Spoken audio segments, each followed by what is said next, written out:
بسم اللہ الرحمن الرحیم۔ آخر 9 سال کی حضرت عائشہ سے حضور صلی اللہ علیہ وسلم کا نکاح کیوں ہوا؟ دوستو، کچھ لوگ حضرت عائشہ اور حضور صلی اللہ علیہ وسلم کے نکاح پر اعتراض کرتے ہیں اور سوال اٹھاتے ہیں کہ حضرت عائشہ کا نکاح حضور صلی اللہ علیہ وسلم سے بہت چھوٹی عمر میں کیوں ہوا تھا۔ آپ اس ویڈیو کو پورا دیکھیے، انشاءاللہ آپ کو سارے سوالوں کا جواب ایک ہی ویڈیو میں مل جائے گا۔ دوستو، جب حضرت خدیجہ رضی اللہ تعالیٰ عنہا کی وفات ہو گئی تب حضور صلی اللہ علیہ وسلم کی چھوٹی چھوٹی بچیاں بھی تھیں اور آپ صلی اللہ علیہ وسلم کافی اکیلا محسوس کرنے لگے تھے، کیونکہ آپ حضرت خدیجہ رضی اللہ تعالیٰ عنہا سے بہت محبت کیا کرتے تھے اور حضرت خدیجہ کے بعد آپ کے چچا جناب ابو طالب کی بھی وفات ہو گئی تھی۔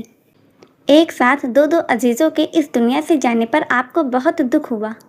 اور آپ نے اس سال کو غم کا سال کہا۔ ماں کے بنا آپ کی چھوٹی چھوٹی بچیوں کی پرورش بھی ٹھیک سے نہیں ہو پا رہی تھی اور آپ کا دھیان رکھنے کے لیے بھی کوئی نہیں تھا۔ حضرت خولہ بنت حکیم نے جب آپ کو اس قدر اکیلا محسوس کیا اور بچوں کی طرف دیکھا تو آپ ایک دن حضور صلی اللہ علیہ وسلم کے پاس آئیں اور آپ سے عرض کیا، اے اللہ کے رسول صلی اللہ علیہ وسلم، آپ کافی اکیلے رہتے ہیں اور آپ کی چھوٹی چھوٹی بچیاں بھی ہیں، ان کی پرورش ماں کے بنا ٹھیک سے نہیں ہو پا رہی، آپ کو ایک شریک حیات کی ضرورت ہے، لہٰذا آپ نکاح کر لیں۔ حضور صلی اللہ علیہ وسلم نے حضرت خولہ بنت حکیم سے کہا، کوئی رشتہ ہے کیا تمہاری نظر میں؟ حضرت خولہ نے آپ کو 2 رشتے بتائے، ایک رشتہ حضرت عائشہ رضی اللہ تعالیٰ عنہا کا بتایا اور دوسرا رشتہ حضرت سودا رضی اللہ تعالیٰ عنہا کا بتایا۔ بات آگے بڑھی اور پھر حضرت سودا رضی اللہ تعالیٰ عنہا سے آپ کا نکاح ہوا۔ کچھ سمے بعد اللہ کے رسول صلی اللہ علیہ وسلم نے حضرت ابوبکر صدیق رضی اللہ تعالیٰ عنہ کے پاس ان کی بیٹی حضرت عائشہ کے لیے نکاح کا پیغام بھیجا۔ حضرت ابوبکر صدیق رضی اللہ تعالیٰ عنہ نے آپ صلی اللہ علیہ وسلم سے کہا، لیکن حضور صلی اللہ علیہ وسلم، میں تو آپ کا بھائی ہوں، تو اس طرح تو عائشہ آپ کی بھتیجی ہیں اور چچا بھتیجی کا نکاح نہیں ہو سکتا۔ حضور صلی اللہ علیہ وسلم نے حضرت ابوبکر صدیق رضی اللہ تعالیٰ عنہ کے پاس خط بھیجا، ابوبکر، بے شک تم میرے بھائی ہو لیکن سگے نہیں ہو، ہم آپس میں دینی بھائی ہیں، ہر مومن مومن کا بھائی ہوتا ہے،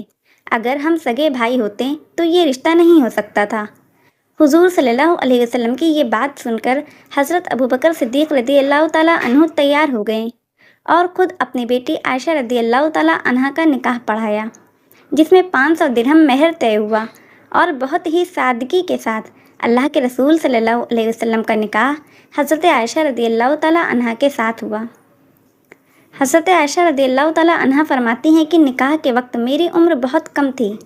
لیکن رخصتی کے وقت میں سمجھدار تھی،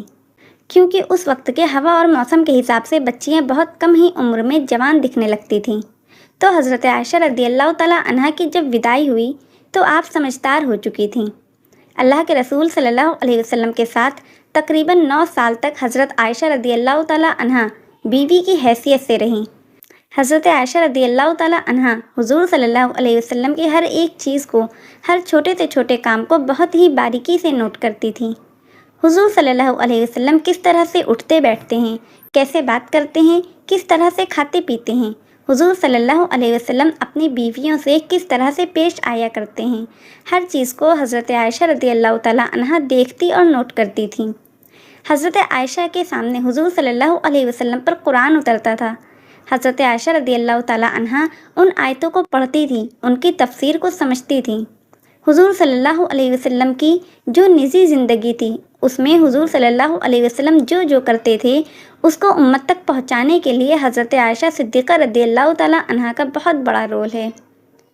حضرت عائشہ کے نکاح ہونے کے بعد وہ مکہ میں ہی رہا کرتی تھیں، لیکن جب حضور صلی اللہ علیہ وسلم مدینہ ہجرت کر کے چلے گئے تو نکاح کے 3 سال بعد حضرت عائشہ کو مدینہ بلوا لیا گیا۔ اس وقت آپ کافی سمجھدار ہو چکی تھیں اور آپ کا دماغ بہت تیز تھا۔ حضرت عائشہ بیان کرتی ہیں کہ ایک بار مجھے بہت تیز بخار آ گیا تھا، جس سے میرے بال جھڑ گئے تھے اور کندھے تک ہی صرف اچھے بال بچے تھے۔ میں میری سہیلیوں کے ساتھ باہر جھولا جھول رہی تھی کہ میری ماں رومان مجھ کو پکڑ کر گھر کی طرف لے گئیں اور انہوں نے میرا چہرہ اور میرے بالوں کو صاف کیا اور اندر گھر میں انصار قبیلے کی عورتیں بیٹھی ہوئی تھیں۔ انہوں نے مجھے سجایا سنوارا اور مجھ سے کہا کہ شادی مبارک ہو، اور پھر مجھے دن کے وقت حضور صلی اللہ علیہ وسلم کے یہاں پہنچا دیا گیا۔ اس وقت میری عمر 9 سال کی تھی، چونکہ اس سمے میں 9 سال کی لڑکیاں اچھے کھان پان اور موسم کی ہوا سے اچھی خاصی جوان نظر آتی تھیں اور شادی کے لائق ہو جاتی تھیں۔ حضرت عائشہ رضی اللہ تعالیٰ عنہ کی یہ بڑی فضیلت تھی کہ آپ رضی اللہ تعالیٰ عنہ حضور صلی اللہ علیہ وسلم کے نکاح میں کنواری آئی تھیں، اور آپ رضی اللہ تعالیٰ عنہ حضور صلی اللہ علیہ وسلم کی سب بیویوں میں سب سے چھوٹی تھیں اور سب سے کم عمر کی تھیں۔ باقی اور جو بھی حضور صلی اللہ علیہ وسلم کی بیویاں تھیں وہ یا تو طلاق شدہ تھیں یا پھر بیوہ تھیں۔ حضور صلی اللہ علیہ وسلم کی اور بیویاں حضور صلی اللہ علیہ وسلم سے عمر میں کافی بڑی تھیں۔ اب بڑی عمر والی عورتوں کو اور جن کے چھوٹے چھوٹے بچے ہوتے ہیں ان کو زیادہ کچھ باتیں یاد نہیں رہتی اور نہ ہی زیادہ ان کے پاس وقت ہوتا ہے، کیونکہ ان کی مصروفیات زیادہ رہتی ہے، تو اس وجہ سے ان سے حضور صلی اللہ علیہ وسلم کی زیادہ بات نہیں ہو پاتی تھی۔ اس میں ایک بہت بڑی حکمت یہ بھی تھی کہ حضور صلی اللہ علیہ وسلم نے حضرت عائشہ رضی اللہ تعالیٰ عنہا سے پہلے جتنے بھی نکاح کیے تھے وہ یا تو طلاق شدہ تھیں یا تو بیوہ تھیں، تو ان کے ساتھ حضور صلی اللہ علیہ وسلم کیسے پیش آیا کرتے تھے یہ تو سب جان چکے تھے، لیکن کنواری لڑکی سے نکاح کے بعد ان کے ساتھ کیسے معاملات کیے جاتے ہیں وہ کیسے پتہ چلتا؟ تو اس میں اللہ کی بہت بڑی حکمت تھی، تاکہ ان کے بعد ان کی امتی جب کسی کنواری لڑکی سے نکاح کرے تو اس کے ساتھ کیسے پیش آنا ہے، وہ سارے مسائل وہ حضرت عائشہ رضی اللہ تعالیٰ عنہا کو دیکھ کر سیکھ سکتا ہے۔ اللہ کے رسول صلی اللہ علیہ وسلم نے حضرت عائشہ رضی اللہ تعالیٰ عنہا کے بہت نخرے اور لاڈ اٹھائے اور آپ کو بہت ناز سے اپنے ساتھ رکھا۔ حضور صلی اللہ علیہ وسلم حضرت خدیجہ رضی اللہ تعالیٰ عنہا کے بعد اگر کسی بیوی سے سب سے زیادہ محبت کیا کرتے تھے تو وہ حضرت عائشہ ہی ہیں۔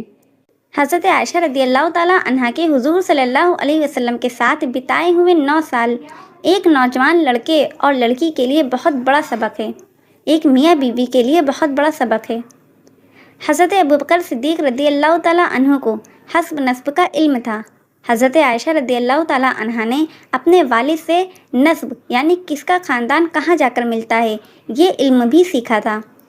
حضرت ابوبکر صدیق رضی اللہ تعالیٰ عنہ کو شعر و شاعری کا بھی بہت شوق تھا اور آپ بہت اچھی شاعری کیا کرتے تھے۔ حضرت عائشہ رضی اللہ تعالیٰ عنہ نے اپنے والد سے شعر و شاعری کا بھی علم حاصل کیا اور آپ بھی عربک میں بہت اچھی شعر و شاعری کیا کرتی تھیں۔ حضرت ابوبکر صدیق رضی اللہ تعالیٰ عنہ کو خواب کی تعبیر یعنی کہ سپنوں کا مطلب بتانے کا بھی علم تھا۔ حضرت عائشہ رضی اللہ تعالیٰ عنہ نے اپنے والد سے خوابوں کی تعبیر کا بھی علم سیکھا تھا۔ حضرت ابوبکر صدیق رضی اللہ تعالیٰ عنہ کے اندر ایک بہت ہی بڑا، آپ اسے فن کہہ لیجئے، کہ معاملات کو سلجھانے کی بہت بڑی خوبی تھی۔ جب کوئی بڑے سے بڑا مسئلہ الجھ جاتا اور کسی سے اس کا کوئی حل نہ نکلتا تو وہ لوگ حضرت ابوبکر صدیق رضی اللہ تعالیٰ عنہ کے پاس آتے اور حضرت ابوبکر صدیق رضی اللہ تعالیٰ عنہ اپنے دماغ سے اپنے علم سے ان مسئلوں کا چٹکیوں میں حل نکال دیا کرتے تھے۔ حضرت عائشہ صدیقہ رضی اللہ تعالیٰ عنہ نے اپنے والد کی اس عادت کو بہت قریب سے دیکھا اور سمجھا تھا کہ وہ کس طرح سے بڑے مسئلوں کو آسانی سے سلجھا دیا کرتے ہیں۔ یہ ساری خوبیاں حضرت عائشہ رضی اللہ تعالیٰ عنہ کے اندر موجود تھیں، اور جب نبی کے گھر آ گئیں تو کیا ہی کہنے۔ جب نبی خطبہ دے رہے تھے تو عائشہ صدیقہ رضی اللہ تعالیٰ عنہ سن رہی۔ جب نبی صحابہ کو کوئی مسئلہ بتاتے یا قرآن و حدیث کا علم انہیں سکھاتے تھے تو حضرت عائشہ صدیقہ رضی اللہ تعالیٰ عنہ سنا کرتی تھیں۔ اس طرح سے حضرت عائشہ صدیقہ رضی اللہ تعالیٰ عنہ نے حضور صلی اللہ علیہ وسلم سے بہت علم حاصل کیا۔ یہی وجہ رہی کہ حضرت عائشہ رضی اللہ تعالیٰ عنہ کا علم، ان کی نالج اللہ کے رسول صلی اللہ علیہ وسلم کی تمام بیویوں میں سب سے زیادہ تھی، اور یہی وجہ تھی کہ حدیث کی کتابوں میں حضور صلی اللہ علیہ وسلم کی بیویوں میں سب سے زیادہ اگر کسی سے روایت ملتی ہے تو وہ حضرت عائشہ رضی اللہ تعالیٰ عنہ سے تقریباً 2200 روایتیں ملتی ہیں۔ حضور صلی اللہ علیہ وسلم دنیا والوں کو اللہ کے پیغام سناتے تھے۔ اب چونکہ کچھ ایسے مسائل بھی آ جاتے تھے جو ایک دم سے نہیں بتائے جا سکتے، اب کیونکہ حضور صلی اللہ علیہ وسلم کنواری لڑکیوں سے بہت حیا کرتے تھے